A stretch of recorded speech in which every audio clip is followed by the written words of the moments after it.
என்னப்பன் அல்லவா என் தாயும் அல்லவா பொன்னப்பன் அல்லவா பொன்னம்பலத்தவா. என்னப்பன் அல்லவா நடராஜ பெருமானுடைய அனுக்கிரகம் படைத்த என் அன்பு சகோதர சகோதரிகளே, காரியத்தில் கண்ணாக இருந்து கால் பதிக்கணும் வாழ்க்கையில அப்படி நினைக்கக்கூடிய திருவாதிரை நட்சத்திரத்தில் பிறந்த நண்பர்களே, அனைவருக்கும் பரிபூரணமான வாழ்த்துக்கள். ஆருத்ரா நட்சத்திரம்னா ஆறு ஓடக்கூடிய இடங்களில் எல்லாம் எவ்வளவு செழுமை இருக்கிறதோ வளமை இருக்கிறதோ, வாழ்க்கையில தண்ணி இல்லைன்னா வாழ்க்கையில நிம்மதியே இருக்காது. உண்டா இல்லையா? தினசரி இத்தனை லிட்டர் குடிக்கணும் அப்படின்னு சொல்றாங்க. நம்ம உடம்புக்கு இத்தனை லிட்டர் தண்ணி ஒரு அளவு போட்டு சொல்றாங்க. தண்ணி குடிக்காம இருக்கவே கூடாதுங்கிறாங்க. அப்ப இந்த பிரபஞ்சம், இந்த அண்டமானது நீரினால் சூழப்பட்டிருக்கிறது. நீரினால் சூழப்பட்டிருக்கிறது. அப்ப நீர் அவசியம். அதை உணர்ந்தவர்கள் திருவாதிரை நட்சத்திரத்திலே பிறந்தவர்கள், இறைவனுடைய சொரூபமாக வீற்றிருப்பவர்கள். ஒரு காரியத்தை எடுத்தோம்னா ஒத்த கால நின்னாலும் ஜெயிச்சு பண்ணும், அது நமக்கு வேணும்னா நடத்தணும் அப்படின்னு நினைக்கக்கூடியவர்கள். அது மாதிரி நமக்கு தேவையில்லாத விஷயத்துல தலையிடாதவர்கள், மற்றவர்களை குறை சொல்லாதவர்கள், குற்றம் சொல்லாதவர்கள், மோசடி செய்யாதவர்கள். இவ்வளவு நல்ல பேரை சொல்லிக்கிட்டே இருக்கலாம் திருவாதிரை நட்சத்திரத்துக்கு. அப்படிப்பட்ட திருவாதிரை நட்சத்திரத்தில் பிறந்த என் சகோதர சகோதரிகள் நண்பர்கள் அனைவருக்கும் பிறந்த நாள் வாழ்த்துக்கள். நீங்க திருவாதிரை நட்சத்திரத்தில் பிறந்தா உங்களுக்கு பிறந்த நாள் வாழ்த்துக்கள், கல்யாண நாள் வாழ்த்துக்கள். திருவாதிரை நட்சத்திரத்தில் பிறந்தவர்களுக்கு நூதன கிரகப்பிரவேசம் நடத்திருப்பீங்க. கிரகப்பிரவேசங்கள் நடத்தின எல்லா வீடுகளும் செல்வ செழிப்போடு இருக்கட்டும். கிரகப்பிரவேசம் நடத்தணும்னு நினைக்கக்கூடிய அன்பு சகோதர சகோதரிகள் நண்பர்களுடைய வீடுகள் சீக்கிரமா கிரகப்பிரவேசம் அடையட்டும். புது வீடு வாகன யோகம் எல்லாம் கிடைக்கட்டும். ஆசீர்வாதங்கள் எல்லா வளங்களும் திருவாதிரைக்கு பரிபூரணமாக கிடைக்கும் கிடைக்கும் கிடைக்கும். பரமசிவன் கழுத்தில் இருந்து பாம்பு கேட்டதாம் கருடா சௌக்கியம்மா. எப்படி? பரமசிவன் கழுத்தில் இருக்கிற ஆணவம், சிவனுகிட்டயே இருக்கிற ஆணவத்தில் அந்த பாம்பு கேட்டது என்னன்னு, கருடா சௌக்கியமா. அதுக்கு கருடன் சொன்னது, இருக்கும் இடத்தில் இருந்து கொண்டால் எல்லாம் சௌக்கியமே. கருடன் சொன்னது கவிஞர் கண்ணதாசனுடைய பாடல் வரி. நல்லா கவனிச்சு பாருங்க. நாம செய்யற செயல் நம்மளை திரும்பி வரும். நாம செய்யற செயல் திரும்பி வரும். இதை புரிந்தவர்கள் திருவாதிரை நட்சத்திரத்தில் பிறந்தவர்கள். இப்படிப்பட்ட திருவாதிரை நட்சத்திரம் இறைவனுடைய சொரூபம். அதான் சொன்னேன், 3 கண் உண்டுங்க. முக்கண்ணன், நெத்திக்கண் திறப்பினும் குற்றம் குற்றமே நான் நக்கீரன். அது மாதிரி திருவாதிரை நட்சத்திரக்காரர்களுக்கு 3 கண்ணு. நான் என்னதான் நம்ம தப்பு பண்ணாலும் நல்லது பண்ணாலும் இன்னொரு ஆராய்ச்சின்னு ஒண்ணு பண்ணுவாங்க பாருங்க, அங்கதான் திருவாதிரை நிற்கும். திருவாதிரை கிட்ட தப்பிக்கவே முடியாது. திருவாதிரை கிட்ட தப்பிக்கவே முடியாது. ஆனா என்ன ஒண்ணு, ஆராய்ச்சி பண்ணி விடையை தெரிஞ்சுக்கிட்டு நம்மள்ட்ட கண்டிக்க மாட்டாங்க. நீ தப்பு பண்ணிட்டேன்னு காட்டி கொடுக்க மாட்டாங்க, நோட் பண்ணி வச்சுப்பாங்க. மீண்டும் அந்த தப்பை இவங்கிட்டே இருந்து நாம தெரிஞ்சுக்க கூடாது, அவன் தப்பு பண்றவன் அப்படின்னு புரிந்து கொள்ளக்கூடியவர்கள். புரியுதா அப்போ உங்களுக்கு நான் சொல்றது? அப்படிப்பட்ட அந்த திருவாதிரை நட்சத்திரத்தில் பிறந்தவர்களுக்கு பரமசிவனுடைய அனுக்கிரகம் பரிபூரணமாக உண்டு. சிவ வழிபாடு அதிகமா பண்ணுங்க. வாழ்க்கையில ஒரு தடவை நீங்க தில்லை அம்பலத்தான போய் பார்த்துட்டு வந்துருங்க. தில்லை அம்பல நடராஜா, இந்த தில்லை அம்பலத்துக்கு போயிட்டு நடராஜ பகவான தயவு செய்து தரிசனம் பண்ணுங்க. சிவாய நமக்கு சிவ சிவ சிவ சிவ சிவ சிவ சிவ. திருவாதிரையிலே பிறந்திருக்கிறோம்னா தில்லை அம்பலத்தான பார்க்கணும். இதுதான் நம்ம செய்ய வேண்டிய பலன். அப்பதான் நமக்கு கிடைக்கும். நம்ம எல்லாம் பிறப்பில நிறைய விஷயங்களை செஞ்சாதான் பலன் கிடைக்கும். உத்திரகோச மங்கைன்னு சொல்லுவாங்க. உத்திரகோச மங்கை அங்கேயும் அவசியமா போங்க. அங்கேயும் பகவானை போய் நடராஜ பெருமானை போய் தரிசனம் பண்ணுங்க. திருவாதிரை நட்சத்திரத்தில் பிறந்தவர்கள் நிச்சயமாக பலன் கிடைக்கும். ஏதோ ஒரு பலன் எப்பயுமேங்க கோயிலுக்கு போனோம் சொல்லுவாங்க, அதாவது ஆலய தரிசனம் ஆனந்தம் கொடுக்கும், ஒரு பலன் கண்டிப்பா கிடைக்கும். நம்ம பிறவியில ஏதோ ஒரு பாவம் விலகும், ஒரு புண்ணியம் சேரும் ஆலயத்துக்கு போனா. அதே மாதிரி அந்த திருத்தலத்துல என்ன மகிமையோ அதை தெரிந்து வர வேண்டும்.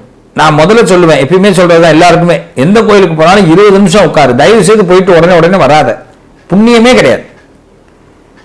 20 நிமிஷம் அங்க ரெஸ்ட், அந்த பகவான் நடந்த இடம், உட்கார்ந்த இடம், பார்த்த இடம், அந்த கோவிலை பத்தி வரலாறுகள், அவருடைய விசேஷங்கள், அவர் திருவிழாக்கள் எல்லாத்தையும் தெரிஞ்சுக்கோ. பிரசாதம் என்ன சாப்பிடுவார் அந்த பகவான், என்ன அந்த கோவில் விசேஷம் தெரிஞ்சுக்கோ. கிடைச்சா கிடைக்குது, கிடைக்கலன்னா போதும், அது ஒரு விஷயம். தெரிஞ்சுட்டாலே 2 நாள்ல கிடைச்சிடும். அந்த பகவான் ஏதோ ஒன்று பண்ணியிருப்பார், ஒரு இடத்துல சம்ஹாரம் பண்ணியிருப்பார், ஒருத்தர் அருள் பண்ணியிருப்பார், பொருளை கொடுத்திருப்பார், உதவி செஞ்சிருப்பார். அந்த விஷயம் நடக்கிறதுக்காக தானப்பா நீ அந்த கோயிலுக்கு போன, அதை தெரிஞ்சுக்க வேணாமா? அது தெரியாம சும்மா போயிட்டு பொசுக்கு வெளியில் வரக்கூடாது.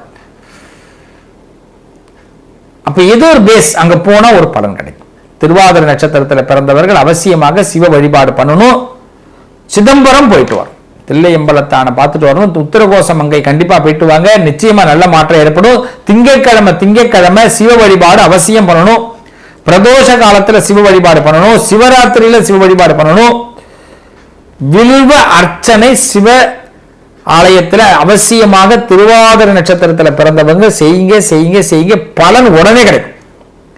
கல்யாணம் ஆகாதவர்கள் கல்யாணம், குழந்தை இல்லாதவர்கள் குழந்தை, விசேஷமான வாழ்க்கை கிடைக்கும், கௌரவமான வாழ்க்கை கிடைக்கும். இந்த மோதிரம் பார்த்தீங்கன்னா இதுல கூட பாருங்க, இந்த சிவன் தான் போட்டிருப்போம். இந்த மோதிரத்துல இந்த சிவன் தெரிவர். எதுக்குன்னா நான் மோதிரத்துக்காக காட்டல, இது மாதிரி சிவ வழிபாடுங்கிறது தொடர்ந்து இருக்கணும். சிவ சின்னம் ருத்ராட்சம் அவசியமா போட்டு, ருத்ராட்சம் அவசியமா திருவாதிரை நட்சத்திரத்தில் பிறந்தவங்க போட்டு, கண்டிப்பா நல்ல மாற்றம் ஏற்படும். அது மாதிரி ஆலயங்கள்ல ருத்ர ஜபம் நடந்ததுன்னா போய் கலந்துக்குங்க. சிவாலயத்துல ருத்ர ஜபம் எங்கெல்லாம் நடக்குதோ உங்களால முடிந்த உதவிகளை செய்து அந்த ஜபத்தை கலந்துக்குங்க.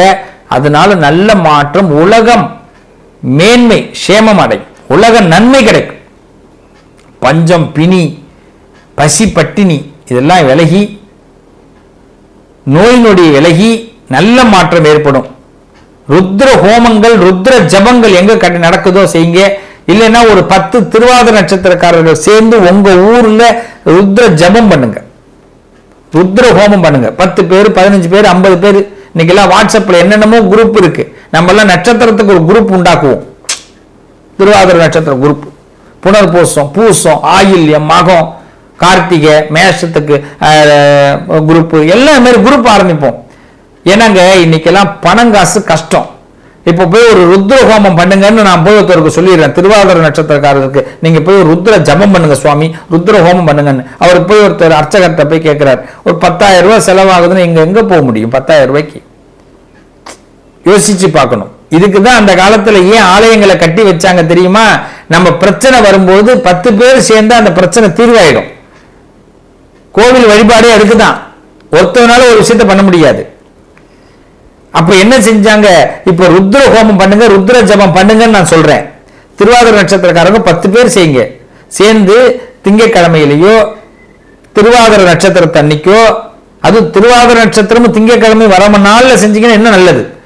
இப்படி அந்த நாட்கள்ல அந்த சிவபெருமானுக்கு உங்க ஊர்ல ருத்ர ஜபம் பண்ணுங்க.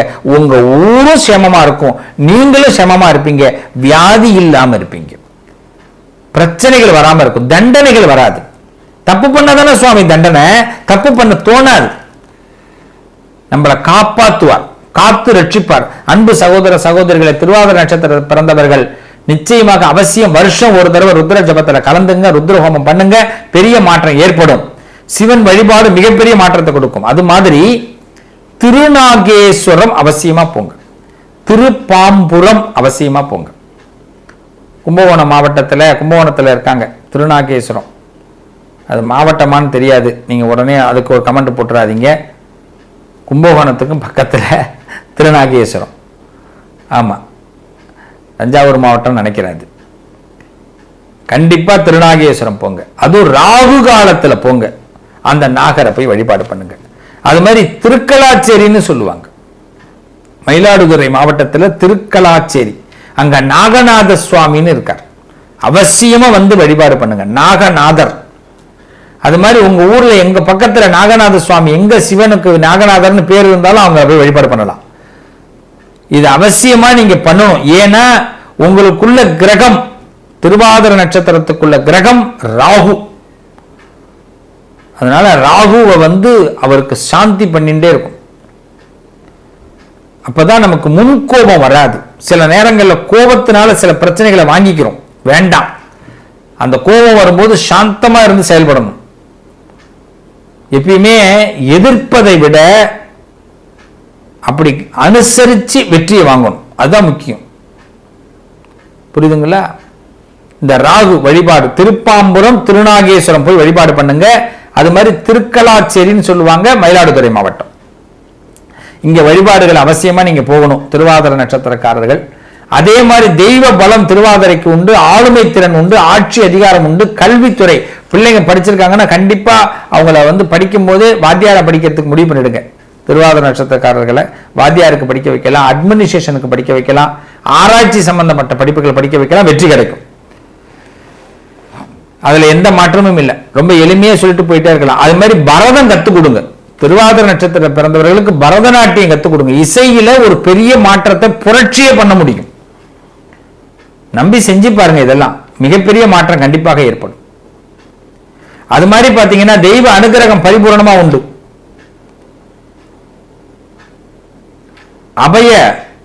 அபயஹஸ்தம் அம்பாளை வழிபாடு பண்ணணும், துர்க்கையை வழிபாடு பண்ணணும். அதாவது கடினமான நேரத்தில் தன் கையை கொடுத்து உங்களை காப்பாத்திடுவான். அபய கரத்தை கொடுத்து, அந்த அபயத்தில் அந்த கரத்தை கொடுப்பான். அதாவது கஷ்டமான நேரத்தில் அந்த கரத்தை கொடுப்பான் துர்க்கை. ஆக திருவாதிரை நட்சத்திரத்தில் பிறந்தவர்கள் இத்தனை வழிபாடுகளை அழகாக செய்யும் பொழுது அவங்களுக்கு மென்மேலும் வாழ்க்கை செல்வ வளங்கள்லாம் கிடைக்கும், கஷ்டமே வராது. நான் எல்லாத்துக்கும் சொல்லியிருக்கிறேன், படிப்புக்கு சொல்லியிருக்கிறேன், கோர்ட்டு கேஸா இருந்தாலும் பிரச்சனைக்கு சொல்லியிருக்கிறேன். வீடியோவை மீண்டும் தொடர்ந்து பாருங்க, நல்ல மாற்றம் ஏற்படும். நிச்சயமாக திருவாதிரை நட்சத்திரக்காரர்களுக்கு தொய்வே கிடையாது, பயப்படவே வேண்டாம். நீங்க வெற்றி பெறக்கூடியவர்கள், உங்க வாழ்க்கையில் நல்ல முன்னேற்றங்கள் ஏற்படும். வாழ்க வளமுடன், அமோகமா இருக்கணும், நல்லதே நடக்கும். தெய்வ பலம் என்னைக்குமே இருக்கும். தனம் தரும், கல்வி தரும், ஒரு நாளும் தளர்வதியா மனம் தரும், தெய்வ வடிவம் தரும், நெஞ்சில் வஞ்சமில்லா இனம் தரும், நல்லனவெல்லாம் தரும், அன்பர் என்பவர்க்கே கணம் தரும், பூங்குழலால் அபிராமி கடை கண்களே. பரிபூர்ண செல்வம், 16 செல்வம் பரிபூர்ணமா இந்த திருவாதிரை நட்சத்திரக்காரர்களுக்கு கண்டிப்பாக கிடைக்கும். வாழ்த்துக்கள். வாழ்க வளமுடன், நல்லதே நடக்கும்.